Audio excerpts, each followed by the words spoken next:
Hello दोस्तों, नमस्कार। स्वागत है आपका हमारे यूट्यूब चैनल सम्राट एजुकेशन में। दोस्तों, आज के इस वीडियो में आप लोग को बीएससी एग्रीकल्चर 6 सेमेस्टर की एक विषय watershed and wasteland management AG 607 का 5 मोस्ट इम्पॉर्टेंट क्वेश्चन कराने वाला हूं, जो कि आपके एग्जाम के लिए बहुत ही ज़्यादा इंपॉर्टेंट है।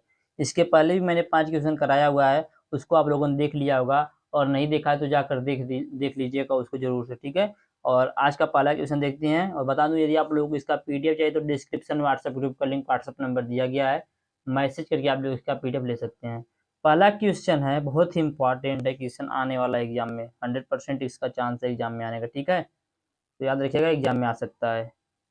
अफवाह क्या है? अफवाह को प्रभावित करने वाले कारकों का वर्णन कीजिए, ठीक है। क्या बोल रहा है? बोल रहा है कि अफवाह क्या है? अफवाह को प्रभावित करने वाले कारकों का वर्णन कीजिए, ठीक है। अफवाह को अंग्रेजी में रन ऑफ बोलते हैं। क्या बोलते हैं? रन ऑफ बोलते हैं किसको? अफवाह को। तो याद रखिएगा, पूछ रहा है कि अफवाह क्या होता है, अफवाह को प्रभावित करने वाले कारकों का वर्णन कीजिए। तो सबसे पहले जानेंगे अफवाह क्या होता है। तो इसका परिभाषा जान लेते हैं, अफवाह क्या होता है उसको समझ लेते हैं। तो वर्षा या बर्फ के पिघलने से उत्पन्न जल जो जमीन की सतह पर बहता है और नदियों, नालों या अन्य जल निकायों में जमा हो जाता है, यही कहलाता है रन ऑफ। देखिए, जब वर्षा ऋतु में वर्षा होती है, ठीक है, तो भूमि पर कुछ जल बहने लगता है। ये जो बहता हुआ जल है ना, इसी बहते हुए जल को अफवाह बोलते हैं, ठीक है। जो बहता हुआ जल है, इसी बहते हुए जल को क्या बोलते हैं? अफवाह बोलते हैं, ठीक है। जब वर्षा ऋतु में वर्षा होती है तो अतिरिक्त जल जो भूमि पर बहने लगता है, उसी जल को अफवाह बोलते हैं। या आपने एक बर्फ रखा है, बर्फ पिघलेगा तो इसमें से जो पानी निकलेगा जमीन पर फैलेगा, तो यह जो पानी फैल रहा है, इस फैलते हुए पानी को अफवाह बोलेंगे, रन ऑफ बोलेंगे, ठीक है। क्या बोलेंगे? रन ऑफ बोलेंगे, ठीक है। समझ में आया? रन वाटर सॉरी अफवाह क्या होता है? तो वर्षा या बर्फ के पिघलने से उत्पन्न जल जो जमीन की सतह पर बहता है और नदियों, नालों या अन्य जल निकायों में जमा हो जाता है, उसे रन ऑफ बोलते हैं। यह जल चक्र का एक महत्वपूर्ण हिस्सा होता है और बाढ़, मिट्टी के क्षरण और जल संसाधनों की उपलब्धता सहित कई पर्यावरणीय प्रक्रियाओं को प्रभावित करता है। तो रन ऑफ क्या होता है इसको मैंने बता दिया। देखिए, जो रन ऑफ होता है, यह जल चक्र का एक बहुत ही महत्वपूर्ण हिस्सा होता है, ठीक है। और बाढ़, मिट्टी के क्षरण, जल संसाधन की उपलब्धता सहित कई सारे पर्यावरणीय प्रक्रियाओं में यह प्रभाव डालता है। तो रन ऑफ क्या हुआ, समझ में आया। इसको प्रभावित करने वाले कारक देख लेते हैं। तो कई कारक हैं जो अफवाह की मात्रा और दर को प्रभावित करते हैं, जिनमें पहला शामिल है वर्षा। पहला क्या है? वर्षा। तो वर्षा में वर्षा की मात्रा पर निर्भर करता है कि किस प्रकार प्रभावित होता है। तो अधिक वर्षा अधिक अफवाह उत्पन्न करेगा, कम वर्षा कम अफवाह उत्पन्न करेगा। अब जैसे मान लीजिए 1 घंटे बारिश हुई, तो 1 घंटे तक जो पानी है वो जब भूमि पर बहेगा, ठीक है। और यदि 10 मिनट वर्षा हुई तो 10 मिनट बहेगा। तो वही बात है कि जितनी अधिक वर्षा होगी उतनी अधिक अफवाह उत्पन्न होगा, जितना कम वर्षा होगा उतना कम अफवाह उत्पन्न होगा, ठीक है। तो अधिक वर्षा अधिक अफवाह उत्पन्न करता है। अगले है वर्षा की तीव्रता। तो यदि वर्षा तेज होती है तो उसमें से अधिक तेजी से बारिश पानी आएगा। जब अधिक पानी आएगा तो ज़्यादा अफवाह होगा। और यदि धीरे-धीरे वर्षा हो रही है, बहुत टाइम तक हो रही है लेकिन धीरे-धीरे वर्षा हो रही है, तो कम अफवाह होगा। ये तो ज़ाहिर-सी बात है। आप लोग तो प्रैक्टिकली इसको समझिएगा, क्योंकि आप सभी लोगों ने बारिश तो ज़रूरी देखा होगा। तो तेज वर्षा अधिक अफवाह उत्पन्न करता है, क्योंकि मिट्टी पानी को अवशोषित करने में सक्षम नहीं होता है। और जो स्लो वर्षा होती है, धीरे-धीरे वर्षा होती है, उसमें रन ऑफ कम होता है। देखिए, जब तेज वर्षा होती है तो जो हमारी भूमि होती है, ये अभी पानी को सोख नहीं पाती जल्दी-जल्दी, लेकिन जब धीरे-धीरे होगा तो भूमि भी कुछ पानी को सोखती है, ठीक है। मतलब ये है कि जब तेज वर्षा होता है तो पानी भूमि नहीं सोख पाती, इससे अफवाह अधिक होता है। जब धीरे-धीरे होता है तो भूमि होता है वो पानी को सोखता भी है और रन ऑफ भी धीरे-धीरे होता है, ठीक है। तो ये समझ में आया। अगला पॉइंट है वर्षा का प्रकार। तो वर्षा भी कई प्रकार का होता है। जैसे बर्फबारी धीरे-धीरे पिघलता है। जैसे यदि बर्फबारी हो रहा है तो धीरे-धीरे पिघलेगा, जब धीरे-धीरे पिघलेगा तो अफवाह कम होगा, ठीक है। जबकि भारी यदि बारिश तेजी से होती है और अधिक अफवाह उत्पन्न करता है। जब वर्षा भारी होगी, मतलब बहुत तेजी से वर्षा होगी, तो अधिक अफवाह होगा। यदि बर्फ के रूप में वर्षा होगी तो अफवाह कम होगा। तो पहला कारक है वर्षा, दूसरा कारक है मिट्टी। आप देखिए, मिट्टी भी निर्भर करता है। कुछ पथरीली मिट्टी होती है जो कि जिस पर अफवाह बहुत ही नाम मात्र होता है। तो मिट्टी की बनावट, रेतीली मिट्टी पानी को जल्दी अवशोषित कर लेता है। जो रेत वाली मिट्टी होती है, बलुई मिट्टी समझिएगा, वह क्या करता है, वह पानी को सोखने लगता है, जिससे उसमें अफवाह बहुत ही कम होता है, ठीक है। तो रेतीली मिट्टी को जल्दी पानी को जल्दी अवशोषित करता है और कम अफवाह उत्पन्न करता है। जबकि मिट्टी या चिकनी मिट्टी पानी को धीरे-धीरे अवशोषित करती है और अधिक अफवाह उत्पन्न करती है। जो चिकनी मिट्टी होता है धीरे-धीरे पानी को सोखता है, इसलिए क्या होता है कि ज़्यादा से ज़्यादा रन ऑफ होता है। आगे है मिट्टी की संरचना। तो कुछ मिट्टी ढीली होती है, कुछ मिट्टी जो होता है क्या होता है, हल्का होता है या छिद्रपूर्ण होता है। तो ढीली मिट्टी और छिद्रपूर्ण मिट्टी पानी को जल्दी अवशोषित करते हैं और कम अफवाह उत्पन्न करते हैं। देखिए जो खेत की जुताई हुई है, यदि वर्षा होगी तो उस खेत का जो पानी है वह वहाँ पर क्या होगा, वहाँ पर अफवाह जो बहुत ही कम होगा, वहाँ पर पानी एक स्थान से दूसरे स्थान पर बहुत ही कम तरेगा। लेकिन जहाँ पर खेत की जुताई नहीं हुई है वहाँ पर बारिश होगा तो कुछ टाइम के बाद ही पानी तैरने लगेगा। मतलब जहाँ पर मिट्टी क्या है, ढीली है या छिद्रपूर्ण है, वहाँ पर रनाव बहुत ही कम होता है। क्यों? क्योंकि पानी को जल्दी अवशोषित कर लेता है भूमि। तो ढीली और छिद्रपूर्ण मिट्टी पानी को जल्दी अवशोषित करती हैं और कम अफवाह उत्पन्न करती हैं, जबकि घनी और संकुचित मिट्टी पानी को धीरे-धीरे अवशोषित करती हैं और अधिक अफवाह उत्पन्न करती हैं। आगे मिट्टी की ढलान। तो यह मिट्टी की ढलान पर भी निर्भर करता है। तो खड़ी ढलान वाली मिट्टी से पानी तेजी से बहता है और अधिक अफवाह उत्पन्न होता है, जबकि कम ढलान वाली मिट्टी से पानी धीरे-धीरे बहता है और कम अफवाह उत्पन्न होता है। ठीक है? आगे वनस्पति आवरण। तो घने वनस्पति आवरण वाला क्षेत्र कम अफवाह उत्पन्न करता है, क्योंकि पत्तियों और वनस्पति वर्षा के पानी को रोकती हैं और इसे धीरे-धीरे जमीन में प्रवेश करने देती हैं इसकी वजह से। ठीक है? आगे भू आकृति, भूमि की आकृति प्रभावित करती है। तो जिसमें पहला ढलान। तो खड़ी ढलान वाली जो भूमि होती है वह पानी, वहाँ से पानी तेज बहता है और अधिक अफवाह उत्पन्न होता है, जबकि कम ढलान वाली जो भूमि होती है वहाँ से पानी धीरे-धीरे बहता है और कम अफवाह उत्पन्न होता है। ठीक है? अब देखिए इस प्रकार से यदि ढलान रहेगा, इस प्रकार से ढलान रहेगा, बारिश होगी तो पानी बहुत ही तेजी से नीचे जाएगा तो अफवाह भी बहुत तेजी से होगा। अब भूमि इस प्रकार से, तो यहाँ पर पानी से बारिश होगा तो भूमि से जो रनाव है वह भी धीरे-धीरे होगा तो कम अफवाह उत्पन्न होगा। ठीक है? आगे है भू आकृति। पहाड़ी क्षेत्रों में कम ढलान वाले क्षेत्रों की तुलना में अधिक अफवाह उत्पन्न होता है। ठीक है? आगे हम मानवीय गतिविधियाँ। तो कुछ मानवीय गतिविधियाँ भी हैं जो कि अफवाह को प्रभावित करते हैं, जिसमें पहला है वनों की कटाई। तो वनों की कटाई से मिट्टी का क्षरण बढ़ जाता है और अफवाह की जो मात्रा दर होती है वह बढ़ जाती है। आगे शहरीकरण। तो शहरी क्षेत्रों में पक्की सड़कें और इमारतें पानी को जमीन में अवशोषित होने से रोकती हैं, जिससे अफवाह की मात्रा बढ़ जाती है। ठीक है? आगे कृषि। तो कृषि गतिविधियों से मिट्टी का क्षरण और रासायनिक उपयोग अफवाह की मात्रा और गुणवत्ता को प्रभावित कर सकता है। तो यह पहला क्वेश्चन था जो कि मैंने आप लोगों को बहुत ही अच्छे से समझाया और उम्मीद करते हैं अच्छे से समझ में आया होगा। आगे चलते हैं, अगला क्वेश्चन देखते हैं। आगे है उत्तर प्रदेश की निम्नीकृत भूमि की समस्या का वर्णन कीजिए। ठीक है? उत्तर प्रदेश की जो निम्नीकृत भूमि है उसकी समस्या का वर्णन करना है। तो चलिए देख लेते हैं उत्तर प्रदेश की निम्नीकृत भूमि की समस्या का वर्णन। तो उत्तर प्रदेश में जो निम्नीकृत भूमि है, जो डिग्रेडेड लैंड है, उसकी बहुत ही बड़ी एक समस्या है। चलिए उसके बारे में देखते हैं। तो उत्तर प्रदेश भारत का सबसे अधिक आबादी वाला राज्य है, भूमि निम्नीकरण की गंभीर समस्या से जो जूझ रहा है। ठीक है? हमारा जो उत्तर प्रदेश है भारत का सबसे बड़ा राज्य है। ठीक है? जो क्या है कि भूमि की निम्नीकरण की जो समस्या है उससे गंभीर तरीके से जूझ रहा है, या यहाँ उत्तर प्रदेश में एक गंभीर समस्या बना हुआ है। अनुमान लगाया गया है कि राज्य के लगभग 35% क्षेत्रफल पर, हमारे राज्य का जो क्षेत्रफल है, इसको आप लोग कमेंट में बताएंगे कि कितना क्षेत्रफल है हमारे राज्य का, तो उस क्षेत्रफल के लगभग 35% पर क्या है कि निम्नीकृत भूमि है। लगभग 83,000 वर्ग किलोमीटर क्षेत्रफल पर क्या है कि निम्नीकृत भूमि है, मतलब डिग्रेडेड लैंड है। तो समझने वाली बात है कि यह उत्तर प्रदेश की कितनी बड़ी समस्या है। 83,000 वर्ग किलोमीटर, मतलब समझ रहे, 83,000 स्क्वायर किलोमीटर पर डिग्रेडेड लैंड है, मतलब निम्नलिखित भूमि है जहाँ पर खेती नहीं की जा सकती, ऐसी भूमि है। तो यह उत्तर प्रदेश में काफी बड़ी समस्या उत्पन्न हुई है। चलिए आगे देखते हैं इसी में, जो कि हम लोग का क्वेश्चन क्या था। आगे निम्नीकरण के प्रमुख कारण, भूमि के जो निम्नीकरण हो जाता है उसका प्रमुख कारण क्या है, किस कारण से हो जाता है उसको देखेंगे। तो अत्यधिक सिंचाई, किसान द्वारा भूजल का अत्यधिक दोहन, जिससे मिट्टी में लवणता बढ़ रही है, इसके कारण जो हमारी भूमि है वह डिग्रेडेड हो जाती है। ठीक है? क्वेश्चन क्या है, आप लोगों ने पढ़ा पूरा, वाटर शेड प्रोग्राम के बारे में बताइए। इस प्रोग्राम के मुख्य घटक बताना है। ठीक है? इस प्रोग्राम के मुख्य घटक बताना है। मैं कारण भी कुछ बता देता हूँ ताकि आप लोग को एग्जाम पूछे तो उसको भी लिख लीजिएगा। तो कारण क्या, अत्यधिक सिंचाई, किसानों द्वारा भूजल का, भूमि का जो जल उसका अत्यधिक दोहन किया जा रहा है, बहुत ही बेमानुमान जल निकाला जा रहा है, जिससे मिट्टी में लवणता बढ़ रही है। इसी कारण आगे गलत कृषि प्रैक्टिसेस के कारण। ठीक है?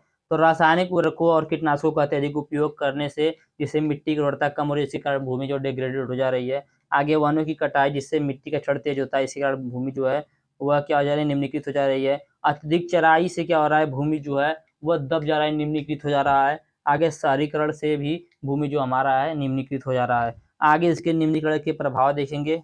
तो कृषि उत्पादकता में इससे कमी आ जाती है। जब भूमि डिग्रेडेड हो जाता है तो वहाँ पर उत्पादन में कमी आ जाता है, जिससे किसानों की आय कम हो जाती है और खाद्य सुरक्षा में भी खतरा हो जाता है। आगे पर्यावरण का भी क्षरण होता है, पर्यावरण को भी नुकसान होता है। तो जल प्रदूषण, बाढ़, सूखा और जैव विविधता का नुकसान होता है। आगे स्वास्थ्य समस्याएं, तो इससे स्वास्थ्य से संबंधित समस्याएं भी होती है। तो मिट्टी और पानी में प्रदूषण के कारण स्वास्थ्य समस्याएं भी बढ़ती हैं। इसका समाधान क्या है? तो जल संरक्षण। ठीक है, जल संरक्षण। जल संरक्षण मतलब ड्रिप इरिगेशन और वर्षा जल संचयन जैसी तकनीकों को बढ़ावा देना। ठीक है, जल संचयन और सॉरी ड्रिप इरिगेशन और वर्षा जल संचयन जैसी तकनीकों को बढ़ावा देना। आगे जैविक खेती। ठीक है, तो रासायनिक उर्वरकों कीटनाशकों के उपयोग को कम करके जैविक खेती को अपनाना। वृक्षारोपण अभियान चलाकर वनों की संख्या को बढ़ाना। बेहतर चराई करना। ठीक है, शहरी नियोजन के लिए रणनीति बनाना, मतलब शहरी अस्थायी शहरी विकास के लिए रणनीति बनाना। इसके लिए सरकार ने क्या प्रयास किए, इसके लिए भी देखेंगे। तो उत्तर प्रदेश सरकार ने जल जीवन मिशन शुरू किया है, जिसका उद्देश्य हर घर को नल का पानी पहुंचाना। आगे मिट्टी स्वास्थ्य कार्ड योजना, तो इसके तहत किसानों को मिट्टी की उर्वरता बढ़ाने के लिए सलाह दी जाती है। आगे प्रधानमंत्री कृषि सिंचाई योजना किसानों को सिंचाई के लिए अनुदान प्रदान करती है। ठीक है, तो ये विभिन्न प्रकार के भारत सरकार द्वारा चलाए गए पहल हैं। यदि पूछेगा तो आप लोग इसको भी लिख दीजिएगा। तीन छोटा सा, इसलिए मैंने इसको भी एक्स्ट्रा बता दिया, ज़्यादा इंपॉर्टेंट नहीं, इसको याद रखना। आगे देखेंगे वाटर शेड प्रोग्राम के बारे में बताइए। ठीक है, वाटर शेड प्रोग्राम के बारे में बताना है, जो कि बहुत ही इंपॉर्टेंट है। वाटर शेड प्रोग्राम के बारे में बताइए। इस प्रोग्राम के मुख्य घटक कौन कौन से, इसके बारे में बताइए। तो सबसे पहले देखेंगे वाटर शेड प्रोग्राम क्या होता है या जल ग्रहण कार्यक्रम क्या होता है। तो जल ग्रहण कार्यक्रम क्या होता है? तो जल ग्रहण कार्यक्रम, जिसे एकीकृत जल ग्रहण प्रबंधन कार्यक्रम भी बोला जाता है, इसे IWMP भी बोला जाता है, जिसका पूरा नाम है integrated watershed management programme. ठीक है, integrated watershed management programme, एकीकृत जल ग्रहण प्रबंधन कार्यक्रम। ठीक है, इसका पूरा नाम integrated watershed management programme, short में इसको IWMP के नाम से जाना जाता है। जहाँ पर I का मतलब इंटीग्रेटेड, W का मतलब वाटर शेड और M का मतलब मैनेजमेंट, P का मतलब प्रोग्राम से संदर्भित किया जाता है। तो यह ग्रामीण क्षेत्रों में मिट्टी और जल संसाधनों के संरक्षण और विकास के लिए एक व्यापक पहल है। ठीक है, यह क्या है? ग्रामीण क्षेत्रों में मिट्टी और जल के संसाधनों का जो संरक्षण किया जा सके, उसके लिए, उसके विकास के लिए एक पहल है। इसका उद्देश्य है वर्षा जल संचयन, सूखा प्रबंधन, सिंचाई सुविधाओं में सुधार, कृषि उत्पादकता वृद्धि और ग्रामीण आजीविका सृजन करके क्षेत्र के समग्र विकास को बढ़ावा देना। मतलब एकीकृत, मतलब ये सभी काम जो एक साथ करने के उद्देश्य से इसको लागू करना, इस कार्यक्रम को किया जाता है। ठीक है, तो यह क्या होता है आपको पता चल गया। इसका मुख्य घटक क्या, उसके बारे में देखेंगे। तो पहला पॉइंट है भूमि एवं जल संरक्षण। तो भूमि और जल संरक्षण कैसे होगा? तो वनीकरण, वृक्षारोपण, चारा का विकास, मिट्टी संरक्षण उपाय जैसे कि समोच्च जुताई, बांध निर्माण और पौधरोपण को बढ़ावा देना होगा। तालाबों, कुओं और बांधों का निर्माण करके वर्षा जल का संचयन करना चाहिए। ठीक है, आगे सिंचाई, तो कुओं, नहरों और पाइपलाइन नेटवर्क के माध्यम से सिंचाई सुविधाओं का विकास करना चाहिए। कृषि का विकास करना चाहिए, किसानों को बेहतर बीज, उर्वरक और सिंचाई तकनीकों के बारे में प्रशिक्षण देना चाहिए, जानकारी देना चाहिए। आगे रोजगार सृजन, तो लघु उद्योगों, पशुपालन, मछली पालन और मधुमक्खी पालन जैसी गतिविधियों को बढ़ावा देकर ग्रामीण क्षेत्रों में रोजगार के अवसर पैदा करना। ठीक है, तो यह था। आगे देखेंगे इसका लाभ क्या है। तो इसका लाभ है जल संसाधनों का बेहतर प्रबंधन। ठीक है, क्या है? जल संसाधनों का बेहतर प्रबंधन। तो यह कार्यक्रम जो होता है वर्षा जल के संरक्षण और सदुपयोग में मदद करता है। मतलब यह बताता है कि वर्षा का जो जल है उसका सही से कैसे उपयोग किया जाए, उसको कैसे संरक्षित किया जाए, जिससे सूखे की स्थिति में भी पानी की उपलब्धता को सुनिश्चित किया जा सकता है। आगे कृषि उत्पादकता में वृद्धि, तो बेहतर सिंचाई सुविधाओं और कृषि तकनीकों के उपयोग से किसानों को अधिक उत्पादन प्राप्त करने में मदद मिलती है। ठीक है, आगे ग्रामीण आजीविका में सुधार, तो कार्यक्रम जो है ग्रामीण क्षेत्रों में रोजगार के अवसर पैदा करता है और गरीबी को कम करने में मदद करता है। ठीक है, जो कार्यक्रम होता है क्या करता है कि ग्रामीण क्षेत्रों में रोजगार के अवसर को पैदा करता है। जहाँ पर पानी नहीं मिलने वाला वहाँ पर पानी देकर उनको रोजगार देता है और गरीबी को कम करने में मदद करता है। पर्यावरण का संरक्षण भी करता है यह कार्यक्रम। तो वनीकरण और वृक्षारोपण मिट्टी के क्षरण को रोकने और जैव विविधता को बढ़ाने में मदद करते हैं।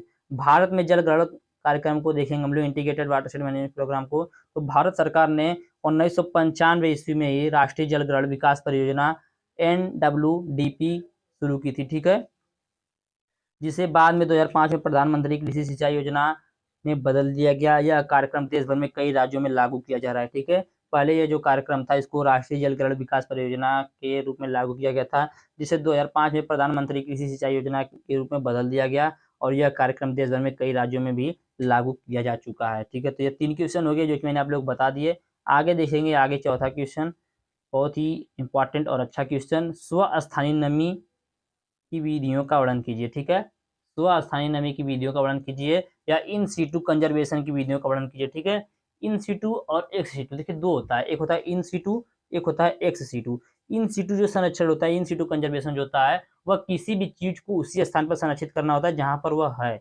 और एक्स सीटू क्या होता है कि कोई चीज है उसको दूसरे स्थान पर ले जाकर संरक्षित करेंगे। यहाँ पर हम लोग पानी के बारे में देख रहे हैं, नमी के बारे में देख रहे हैं, तो इसका मतलब है कि नमी को उसी स्थान पर संरक्षित कर देंगे जिस स्थान पर नमी है, और यदि एक्स सीटू रहेगा तो नमी को दूसरे स्थान पर ले जाकर संरक्षित करेंगे। एग्जाम्पल बता रहा हूँ, इसी को मत समझ लीजिएगा। ठीक है, चलिए अब देख लेते हैं। तो इन सीटू क्या होता है, तो स्थान पर ही नमी का संरक्षण। ठीक है, जिस स्थान पर है उसी स्थान पर नमी का संरक्षण करना ही क्या कहलाता है, इन सीटू मॉइस्चर कंजर्वेशन कहलाता है। तो यह एक ऐसी तकनीक है जिसका उपयोग कम वर्षा वाले क्षेत्रों में फसलों की पैदावार को बढ़ाने और सूखे के प्रभावों को कम करने के लिए किया जाता है। ठीक है, यह एक ऐसी टेक्नोलॉजी है जिसका उपयोग कहाँ पर किया जाता है, जहाँ पर वह कम वर्षा वाला क्षेत्र है, यहाँ पर फसलों की पैदावार को बढ़ाने के लिए और सूखे के प्रभाव को कम करने के लिए किया जाता है। इस तकनीक में बारिश के पानी को जमीन में ही रोकने पर ध्यान केंद्रित किया जाता है। बारिश का जो पानी उसको जमीन पर ही रोकने पर ध्यान केंद्रित किया जाता है, ताकि पौधों को उनकी आवश्यकता अनुसार पानी मिल सके, ताकि जो पौधे हैं उनको उनकी आवश्यकता के अनुसार पानी मिल सके। ठीक है, इन सिटू कंजर्वेशन के कुछ प्रमुख तरीके हैं जो कि बताया गया। इसमें पहला है भू संरक्षण उपाय। ठीक है, इसमें पहला वृक्षारोपण, तो पेड़ों की जड़ें मिट्टी को बांधती है और मिट्टी के कटाव को कम करने में मिट्टी कटाव को रोकती है, जिससे बारिश का पानी जमीन में समा जाता है। ठीक है, आगे घास लगाना, तो घास जो होता है मिट्टी की सतह को ढककर रखता है, जिससे मिट्टी के तापमान को कम करता है और वाष्पीकरण कम होता है, जिससे मिट्टी में नमी जो है संरक्षित रहती है। आगे बांध, तालाब और कुआं, तो बारिश के पानी को जमा करने के लिए इसका निर्माण किया जाता है, जिसका उपयोग सिंचाई के लिए किया जा सकता है। आगे मृदा प्रबंधन, तो जैविक खाद मिट्टी की उर्वरता और जल धारण क्षमता को बढ़ाता है। यदि हम अपने खेत में जैविक खाद का यूज करेंगे तो यह क्या करेगा, हमारे खेत में जल धारण क्षमता को बढ़ाएगा और उर्वरता को भी बढ़ाएगा। आगे कम जुताई वाली कृषि, तो कम जुताई वाली मिट्टी की संरचना को बनाए रखती है और मिट्टी के कटाव को रोकती है। आगे मल्चिंग, तो मल्चिंग जो होता है मिट्टी की सतह को ढककर मिट्टी के तापमान को कम करता है, जिससे वाष्पीकरण भी कम होता है और मिट्टी में नमी बनी रहती है। आगे जल प्रबंधन, जिसमें पहला ड्रिप सिंचाई, तो इस विधि में पानी को सीधे पौधे की जड़ों तक पहुंचाया जाता है, जिससे पानी की बर्बादी जो वह कम होती है। आगे चौड़ी क्यारी और नालीदार बुआई, तो इस विधि में खेत में चौड़ी क्यारियां बनाई जाती है और उनके बीच में नाली बनाई जाती है, जिससे बारिश का जो पानी होता है वह उसी खेत में जमा हो जाता है और मिट्टी में नमी बना रहता है। आगे वर्षा जल संचयन, तो छतों और पक्की सतहों से बहने वाली पानी को इकट्ठा करके उपयोग में लाया जाता है। मतलब जब छत पे बारिश होगा ना, तो उस पानी को वहीं पर, जैसे हमारे अंदर इधर से पानी निकालने के लिए लगाया गया है, ठीक है, ड्रेन के लिए इधर से व्यवस्था किया गया, तो यहीं पर क्या करेंगे, बंद कर देंगे और पानी को इस छत पे ही क्या करेंगे, कंजर्व कर देंगे, संरक्षित कर देंगे, तो इसको क्या बोलेंगे, इन सीटू। आगे देखेंगे स्थान पर मतलब इन सीटू कंजर्वेशन के क्या लाभ हैं। तो इसका लाभ यही कि फसल उत्पादन में वृद्धि होता है, पौधों को पर्याप्त पानी मिलने से फसल उत्पादन में वृद्धि होती है, सूखे का प्रभाव कम होता है, भूमिगत जल स्तर बढ़ता है या जल स्तर में वृद्धि होता है, मिट्टी की उर्वरता में भी वृद्धि होती है, पर्यावरण का संरक्षण होता है। इन सिटू कंजर्वेशन कम वर्षा वाले क्षेत्रों में कृषि के विकास और जल सुरक्षा के लिए एक महत्वपूर्ण रणनीति है। इस तकनीकी को अपनाकर किसान जो है अपनी फसल उत्पादन को बढ़ाता है और सूखे का सामना कर सकता है, पर्यावरण का संरक्षण भी कर सकता है। ठीक है, तो यह था इन सिटू संरक्षण या इन सिटू कंजर्वेशन की विधि या इन सिटू कंजर्वेशन क्या होता है, सब कुछ मैंने बता दिया। आगे देखेंगे अगला क्वेश्चन और इस वीडियो का आखिरी क्वेश्चन। तो क्वेश्चन क्षेत्रफल के आधार पर वाटर शेड का वर्गीकरण कीजिए। ठीक है, क्षेत्रफल के आधार पर वाटर शेड का वर्गीकरण करना याद रखिएगा, इंपॉर्टेंट क्वेश्चन, ध्यान समझिएगा। बोल क्या रहा है कि क्षेत्रफल के आधार पर, और वो भी क्षेत्रफल किस में होना चाहिए, हेक्टेयर में होना चाहिए। क्षेत्रफल के आधार पर वाटर शेड का वर्गीकरण हेक्टेयर में कीजिए। ठीक है, किसमें करना है, हेक्टेयर में करना है। किसके आधार पर, क्षेत्रफल के आधार पर। तो चलिए देखते हैं। तो भारत में जल ग्रहण क्षेत्रों या वाटर शेड को उनके क्षेत्रफल के आधार पर निम्नलिखित श्रेणियों में बांटा गया है, जिसमें पहला है सूक्ष्म जल ग्रहण या माइक्रो वाटर शेड, जिसका क्षेत्रफल जो है 100 हेक्टेयर से कम होता है। ठीक है, जो माइक्रो वाटर शेड होता है, सूक्ष्म वाटर शेड होता है, उसका जो क्षेत्रफल होता है वो होता है 100 हेक्टेयर से कम। इसकी विशेषता होती है छोटे क्षेत्रों में आमतौर पर एक गांव या छोटे समुदाय को कवर करता है। इसके प्रबंधन के लिए स्थानीय समुदाय द्वारा प्रबंधन किए जाते हैं। ठीक है, इसको करने के लिए जो स्थानीय समुदाय होता है वह अपना प्रबंध करता है। आगे लघु जल ग्रहण या स्मॉल वाटरशेड, तो यह जो इसका क्षेत्रफल होता है वह 100 से 1000 हेक्टेयर होता है। ठीक है, हेक्टेयर में पूछा, याद रखिएगा। इसके पहले वाला में बताया 100 हेक्टेयर से कम, ये वाला 100 हेक्टेयर से 1000 हेक्टेयर तक होता है। इसकी यह विशेषता होती है कि यह कुछ गांव, जैसे 4-5 गांव, 2 गांव, 3 गांव, मतलब कई कस्बों को मिलाकर कवर करता है। ठीक है, तो कई गांवों या छोटे कस्बों को कवर करता है यह। इसका प्रबंधन के लिए स्थानीय समुदायों और सरकारी एजेंसियों द्वारा संयुक्त रूप से प्रबंधन किए जाते हैं। आगे अगला है मध्यम जलग्रहण या मीडियम वाटरशेड, तो यह इसका जो क्षेत्रफल होता है 1000 से लेके 10,000 हेक्टेयर तक होता है। ठीक है, 1000 से 10,000 हेक्टेयर तक होता है। इसका विशेषता यह होता है कि यह कई कस्बों या छोटे शहरों को कवर करता है। ठीक है, कई कस्बों के साथ साथ छोटे शहरों को भी यह कवर करता है। इसके प्रबंधन के लिए सरकारी एजेंसियों द्वारा प्रबंधन किए जाते हैं। जैसे स्थानीय समुदाय, जिसमें स्थानीय समुदाय जो होते हैं, जो स्थानीय लोग होते हैं, उनकी भी कुछ न कुछ भागीदारी होती है। आगे बृहद जलग्रहण या लार्ज वाटरशेड, तो इसका क्षेत्रफल 10,000 से 1,00,000 तक हेक्टेयर तक होता है। ठीक है, इसका क्षेत्रफल कितना होता है? 10,000 से 1,00,000 हेक्टेयर तक होता है। इसकी विशेषता होती है कि यह कई शहरों या जिलों को कवर करता है। ठीक है, कई जिला, डिस्ट्रिक्ट या कई शहरों को यह कवर करता है अकेले। ठीक है, इसका क्षेत्रफल भी तो बहुत ज़्यादा है, 10,000 से 1,00,000 हेक्टेयर तक। इसके प्रबंधन के लिए राज्य या राष्ट्रीय स्तर पर सरकारी एजेंसियों द्वारा प्रबंधन किए जाते हैं। आगे very large watershed management, sorry watershed, मतलब बहुत ही बड़ा होगा। मतलब क्या है कि 1,00,000 हेक्टेयर से अधिक जो वाटरशेड होता है उसको बोलते हैं। इसकी विशेषता होती है कि यह कई राज्य या पूरे देश को ही कवर कर सकता है। ठीक है, इसके प्रबंधन के लिए राष्ट्रीय स्तर पर सरकारी एजेंसियों द्वारा प्रबंधन किए जाते हैं। तो कुछ निर्देश दिए गए, इसको आप लोग पढ़ लीजिएगा। मैंने ये जो बताया हुआ है, यह ध्यान रखना महत्वपूर्ण है कि यह वर्गीकरण केवल एक सामान्य दिशा निर्देश है और विभिन्न राज्यों और सरकारी एजेंसियों द्वारा थोड़ा सा भिन्न भी हो सकता है। ठीक है, कुछ एग्जाम्पल भी मैंने लिया है, जिसमें पहला उत्तर प्रदेश।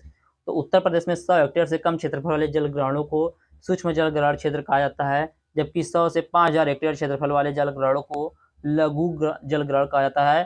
ठीक है, महाराष्ट्र में 100 हेक्टेयर से कम क्षेत्रफल वाले जलग्रहणों को सूक्ष्म जलग्रहण कहा जाता है, जबकि 100 से 5,000 हेक्टेयर क्षेत्रफल वाले जलग्रहणों को लघु जलग्रहण और 5,000 से 20,000 हेक्टेयर क्षेत्रफल वाले जलग्रहणों को मध्यम जलग्रहण कहा जाता है। मतलब अलग स्थान पर अलग अलग इसका माप होता है। मैंने जो बताया उसको आप लोगों ने समझा, कहीं पर कुछ दूसरा हो सकता है, कहीं पर कुछ दूसरा हो सकता है। तो इसको आप लोग लिख सकते हैं। बहुत ही अच्छा क्वेश्चन था, जो मैंने बताया वो सही है। ठीक है, कोई दिक्कत वाली बात नहीं है। और वीडियो अच्छा लगा होगा आप लोगों को, बहुत ही अच्छे से मैंने पाँचों क्वेश्चन समझाया। वीडियो अच्छा लगा तो वीडियो को लाइक कीजिएगा, चैनल को सब्सक्राइब कीजिएगा, अपने दोस्तों को शेयर जरूर कीजिएगा। वीडियो पे 40 लाइक कीजिएगा, फिर अगले सब्जेक्ट का वीडियो बनेगा। धन्यवाद, जय हिंद।